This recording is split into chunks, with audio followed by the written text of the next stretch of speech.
we are not seeing a significant genetic influence on the coastal populations of the Levant from elsewhere. They look very, very similar to the groups that we see inland in Syria and Jordan and places like that, suggesting that there was not a huge influx of people from somewhere else into the coastal regions of the Levant. So the people who lived in this region prior to the Phoenician period, the so-called Canaanites, are in fact the Phoenicians. There was a cultural shift, but not a genetic one. So the Phoenicians and the Canaanites and today's Lebanese are all the same people, and they're all very closely related to groups living in Syria and elsewhere in the Middle East.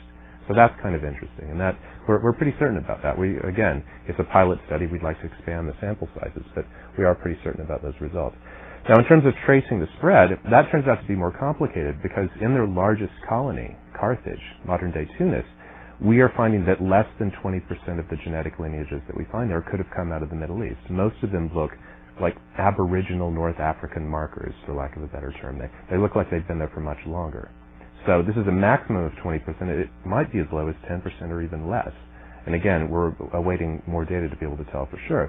What that means is that as the Phoenicians moved into this region, they probably didn't have a huge genetic impact. They simply changed the culture. So again, in the same way that the Sea Peoples probably influenced in some way the coastal population of the Levant, the people who became known as the Phoenicians influenced the region of North Africa around Carthage, but they didn't have a massive genetic input. There wasn't a huge resettlement of people. At least we don't see evidence of it.